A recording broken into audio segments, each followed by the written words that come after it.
7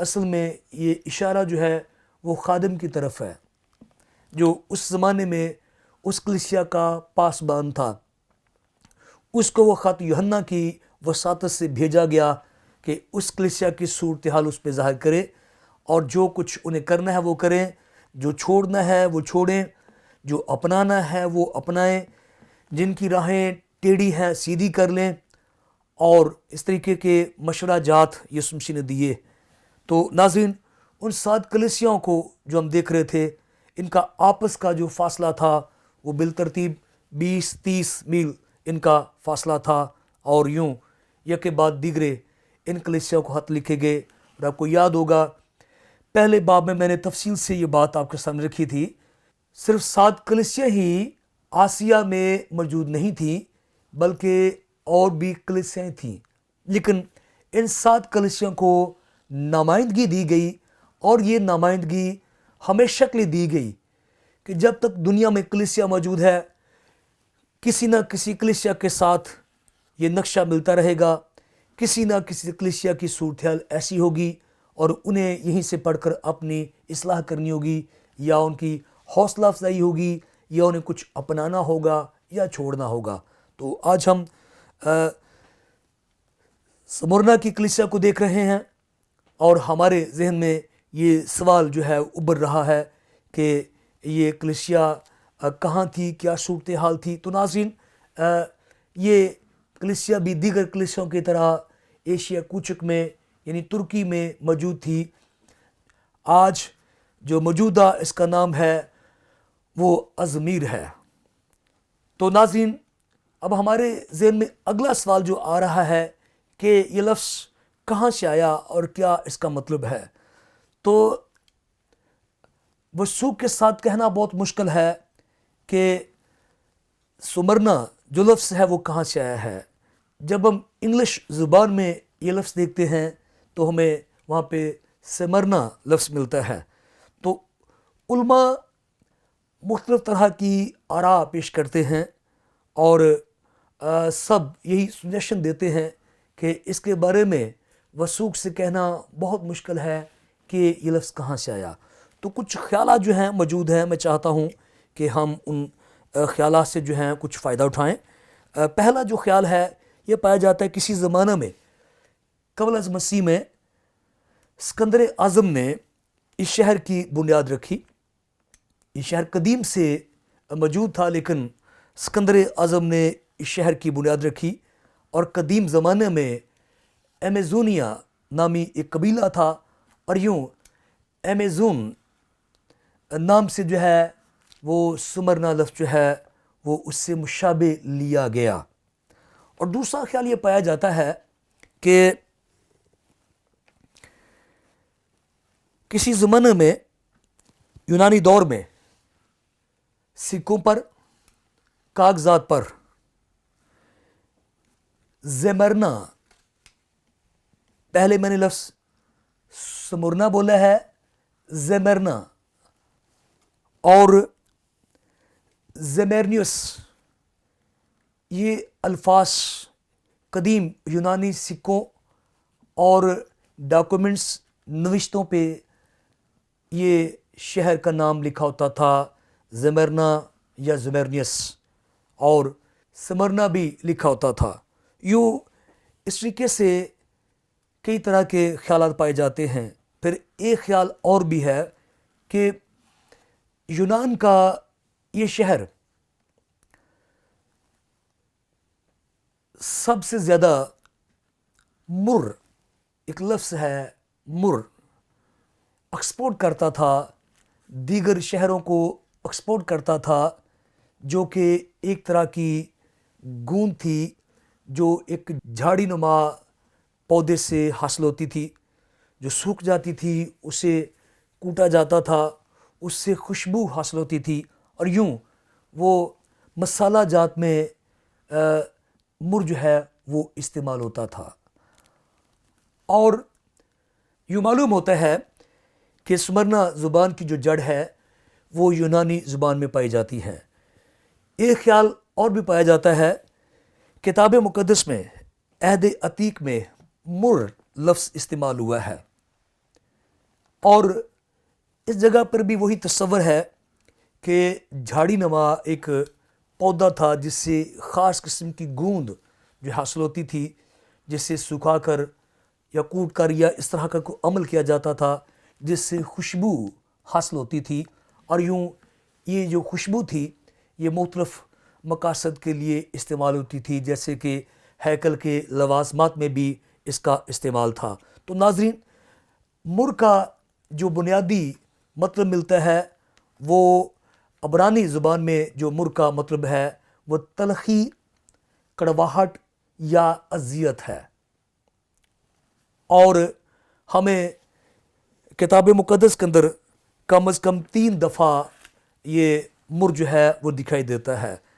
پہلی دفعہ ہمیں نظر آتا ہے جب خداوند یسوع مسیح ناصری کے پاس 3 مجوسی ہمیں دکھائی دیتے ہیں جو بالترتیب سونا، مر اور لبان لے کر آئے۔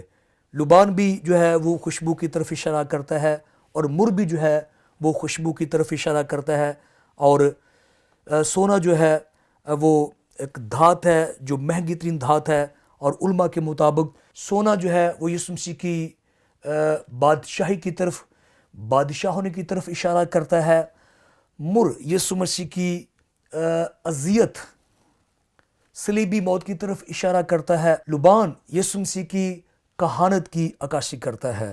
تو یوں ہمیں پہلی دفعہ متی کی انجیل اس کے 2 باب کی 11ویں آیت میں جو ہے مر لفظ دکھائی دیتا ہے، اور دوسری دفعہ ہمیں مرکز کی انجیل اس کا 15واں باب اس کی 22ویں آیت میں مر ملی ہوئی میں دکھائی دیتی ہے، جو اس زمانے میں رومی دستور کے مطابق مصلوب ہونے والے لوگوں کو پلائی جاتی تھی، جس سے ان کی اذیت میں کچھ کمی واقع ہوتی تھی۔ دوسری دفعہ ہمیں مر لفظ دکھائی دیتا ہے جب یسوع مسیح صلیب پر موجود تھے، اور تیسری دفعہ ہمیں مر لفظ دکھائی دیتا ہے جب نیقودیمس یوحنا کی انجیل اس کے 19ویں باب کی 29ویں آیت میں جب وہ مسالہ جات لایا تو اس میں مر بھی جو ہے وہ دکھائی دیتا ہے۔ عود اور مر یہ خوشبوئیں یا مسالہ جات دکھائی دیتے ہیں۔ یوں ہمیں معلوم ہوتا ہے کہ سمرنا جو لفظ ہے وہ مر سے لیا گیا ہے، جس کا بنیادی مطلب اذیت، دکھ، تکلیف ہے۔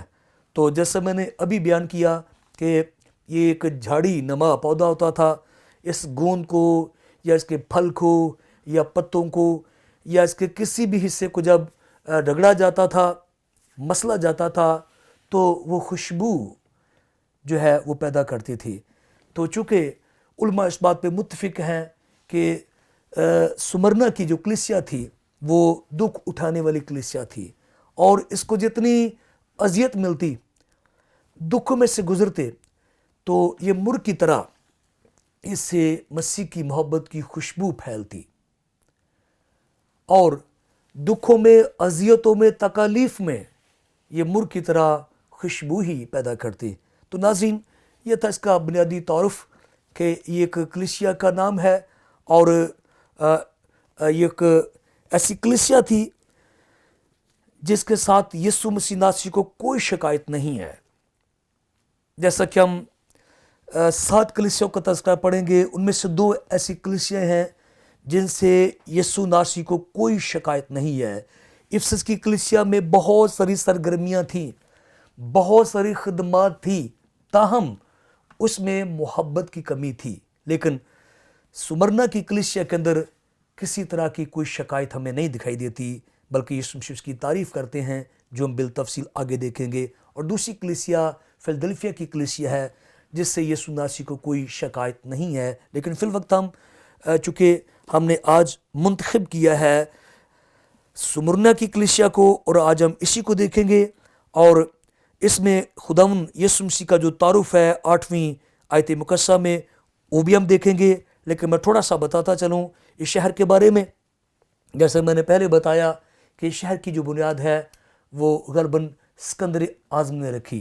ناظرین، یہ جو شہر تھا یہ چونکہ سمندر کے کنارے تھا، اور یہاں پہ ایک بندرگاہ تھی، اس طرح سے اس شہر کی جو معاشی حالت تھی وہ بہت اعلیٰ تھی، یعنی یہاں پہ عمرہ لوگوں کی کثرت تھی، اور قدیم زمانے میں اپنی عمارتوں اور خوبصورتی کے حوالے سے یہ ایک مشہور ترین شہر تھا، اور یہاں پہ سائنس، میڈیکل، ادویات کے مراکز تھے، اور یہاں پہ بہت ساری دیگر ایسی قیمتی اشیاء اور چیزیں تھیں جن کے لیے یہ شہر جو تھا بہت اہمیت کا حامل تھا۔ اور اس خوبصورت شہر میں بہت سارے مواقع تھے کاروبار کے، بزنس کے اور دیگر تمام سیر و سیاحت کے۔ اس خوبصورت شہر میں سمرنا کی جو کلیسیا تھی اس کی کیا صورتحال تھی وہ ہم ابھی تفصیل سے جانیں گے، چونکہ جیسے میں نے بتایا کہ یہ کسی زمانہ میں یونانی شہر تھا، اور جب رومیوں نے یونانیوں کو جو شکست دی، اوورٹیک کیا، ان سے شہر لے لیا، تو اس پہ رومی قابض ہو گئے، اور انہوں نے بھی اس شہر کو بہت خوبصورت بنایا، اور یوں جس زمانے میں یہ خط لکھا گیا یہ ایک معروف اور خوبصورت شہر تھا جس میں خوبصورت عمارتیں پائی جاتی تھیں اور بہت سارے دیگر مراکز یہاں پر موجود تھے۔ لیکن ہمیں دیکھنا ہے کہ اس شہر میں کلیسیا کی کیا صورتحال تھی۔ تو ناظرین، اس شہر میں چونکہ دیگر بہت ساری سہولیات تھی، اور وہیں پہ کیسر کی پرستش کا یہ مرکز تھا، اور یہ مندروں کا شہر تھا۔ کسی زمانہ میں زیوس نامی ایک دیوتا تھا جو یونانیوں کا، رومیوں کا متفقہ دیوتا تھا، جسے جوپیٹر بھی کہا جاتا ہے، اور قدیم زمانہ میں یہ محبت کے لیے یہ جانا جانے والا دیوتا تھا۔ تو قدیم زمانہ میں یہ دیوتاؤں کی پوجا پاٹ ہوتی تھی، انہیں خدا مانا جاتا تھا۔ اس کے ساتھ ساتھ کیسر پرستی کا رواج بھی عام تھا، اور اس ساری صورتحال میں اس کلیسیا کے لیے یہ صورتحال بڑی گمبھیر، خطرناک اور انتہائی خوفناک تھی کہ کلیسیا یہاں پر کیسے رہے۔ اس لیے علماء کہتے ہیں کہ یہ اذیت اٹھانے والی اور دکھ اٹھانے والی کلیسیا تھی، اور کہا جاتا ہے کہ سمرنا کلیسیا کے جو باسی تھے، رہائشی تھے، یہ امیر لوگ تھے، بڑی بڑی بلڈنگیں تھیں، عمارتیں تھیں، لیکن اس کے مقابلے میں کلیسیا کے پاس جو گھر تھے انتہائی معمولی، اور آج کی زبان میں جیسے کچے مکان ہوتے ہیں، گویا سمرنا کی جو کلیسیا تھی وہ اس علاقے میں ان کی خوبصورتی پہ ایک دبہ تھی۔ لیکن ہم دیکھتے ہیں کہ وہ جو دلوں کو جانتا ہے، گردوں کو جانچتا ہے، ساری کائنات کا خالق مالک ہے، وہ اس کلیسیا کے لیے کیا پیغام رکھتا ہے۔ تو ناظرین، لکھا ہے کہ جو اول آخر ہے، جو مر گیا تھا زندہ ہوا، وہ یہ فرماتا ہے، میں تیری مصیبت، تیری غریبی کو جانتا ہوں، مگر تو دولت مند ہے، اور جو اپنے آپ کو یہودی کہتے ہیں اور ہیں نہیں بلکہ شیطان کی جماعت ہیں، ان کے لعن طعن کو بھی جانتا ہوں۔ تو بار بار یہاں پہ لفظ استعمال ہو رہا ہے، جانتا ہوں۔ تو ہم نے پہلے بھی دیکھا تھا افسس کی کلیسیا کے حوالے سے بھی کہ میں اور آپ ہمیشہ اس بات کا شکار ہو جاتے ہیں کہ ہم تنہا چھوڑ دیے گئے ہیں، اور میں نے بارہا آپ کو ایک مثال دی ہے، ایک مرد خدا کی، ایک سورمے کی مثال دی ہے، جو ایمانی اعتبار سے آپ کہہ سکتے ہیں کہ گویا وہ نبیوں کا نمائندہ ہے، اور جیسے موسیٰ شریعت کا نمائندہ ہے، تو وہ نبی جو ایلیا کے نام سے جانا جاتا ہے گویا نبیوں کا نمائندہ ہے۔ یہ ایک سبب تھا کہ جب ہمارے خدا یسوع مسیح ناصری پہاڑ پر گئے، ان کی صورت تبدیل ہوئی، تو آسمان سے ایلیا اور موسیٰ دونوں شخصیت آئی، یعنی ایک شریعت کی عکاسی کر رہا تھا۔ شریعت کا مطلب یہ تھا کہ قربانی کے بغیر معافی نہیں ہے، اور نبیوں کی بھی عکاسی کرنے والا نبی یہ پیغام دے رہا تھا کہ تمہاری قربانی کے بغیر ہمارا چھٹکارا نہیں ہے۔ تو اتنا بڑا سورما ایلیا، جس نے کسی زمانے میں ایزیبل کے ساتھ جو ہے وہ ایک بہت بڑی روحانی جنگ کے لیے نعرہ بلند کیا، اور اس نے اس کی دشمنی مول لی، گویا موجودہ حکومت کے ساتھ اس نے ٹکر لی، لیکن ایک وقت آیا کہ اس نے خود ہی یہ اندازہ لگا لیا کہ اب میرا زیادہ دیر زندہ رہنا جو ہے وہ ٹھیک نہیں ہے. وہ سمجھتا تھا میں چھوڑ دیا گیا ہوں. اس نے کہا شہر میں کوئی بچے نہیں ہے جو ایماندار ہو. لیکن خداوند تعالیٰ اس پہ ظاہر ہوا اور اسے فرمایا کہ 7,000 لوگ ایسے ہیں جنہوں نے ایزیبل کے سامنے گھٹنے نہیں ٹیکے. تو خدا جانتا تھا. تو ناظرین، میں اور آپ اس بات کا شکار ہو جاتے ہیں کہ ہم چھوڑ دیے گئے ہیں، کسی کو پرواہ نہیں ہے، اور خدا بھی جیسے نہیں ہمیں دیکھ رہا. لیکن یہاں پہ 2 دفعہ لفظ لکھا ہے میں جانتا ہوں، میں جانتا ہوں. افسس کے حوالے سے بھی میں نے کو بتایا تھا کہ یسوع کہتا ہے میں جانتا ہوں. تو میرے لیے آپ کے لیے بڑی حوصلہ افزائی کی بات ہے. تو آئیے ہم پہ غور کرتے ہیں. اس میں جو ہمارے پیارے یسوع مسیح کا تعارف ہے وہ یہ ہے کہ جو اول اور آخر ہے. ہم نے سیکھا تھا کہ یہ تعارف خدا تعالیٰ کا تعارف ہے. صرف خدا ہی اول ہے اور خدا ہی آخر ہے. خدا ہی ازل سے ابد تک ہے. باقی تمام انبیاء، رسول، پیغمبر مخلوق ہیں اور وہ اول آخر نہیں ہے. یسوع مسیح اول آخر ہے. وہ ازل سے ابد تک ہے. نہ اس کا کوئی شروع ہے اور نہ اس کا کوئی آخر ہے. اور یہاں پر وہ اپنی زبان مبارکہ سے کہہ رہے ہیں کہ میں اول اور میں آخر ہوں. وہ لا فانی ہے، لا ثانی ہے، اس لیے وہ اول اور آخر ہیں. اور وہ کلیسیا کو تسلی دے رہے ہیں کہ تو پریشان نہ ہو. موجودہ حکومت ان کے منصوبوں کو دیکھ کر یہ نہ سوچو کہ یہ چھائے ہوئے ہیں، ان کی بادشاہت، ان کا زور، ان کی طاقت، ان کی تلوار، ان کے نیزے، ان کی برچیاں، سب کچھ ایک دن ختم ہو جائے گا. لیکن میں ازل سے ابد تک ہوں اور ہمیشہ رہوں گا. اور پھر دوسرا تعارف وہ کہتے ہیں میں مر گیا تھا.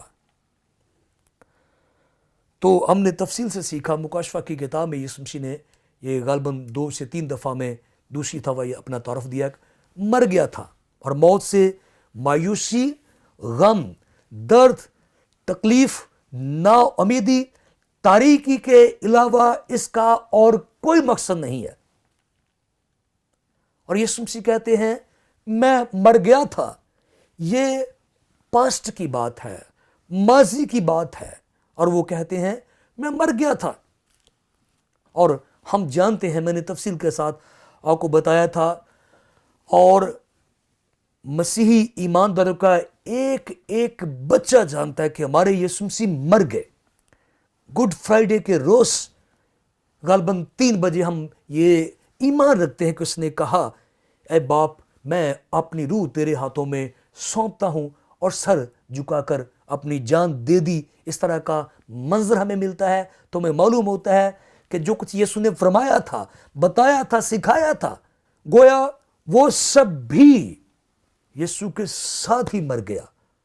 اور امید، ایمان، مستقبل، آسمان کی بادشاہی، ہمیشہ کی زندگی، سارا کچھ گویا ختم ہو چکا تھا. تو یسوع حقیقتاً اس کلیسیا کو بتا رہے ہیں کہ وقت ایسا تھا کہ میری ذات مبارکہ، میں بھی مر گیا تھا، ختم ہو گیا تھا، سارا کچھ مٹ گیا تھا، دفن ہو گیا تھا. میری قبر پہ پتھر رکھ دیا گیا تھا، غالباً 56 من کا پتھر رکھ دیا گیا تھا. حکومت نے مہریں لگا دی تھی. اور اس طرح سے میرے دشمنوں نے، میرے مخالفوں نے، حکومتوں نے خوشی کے نعرے بجائے تھے اور اپنی طرف سے میرے وجود کو، میری تعلیم کو، میری شخصیت کو، میرے مشن کو تباہ و برباد کر دیا تھا. لیکن آگے چل کر وہ بتاتے ہیں اور زندہ ہوا.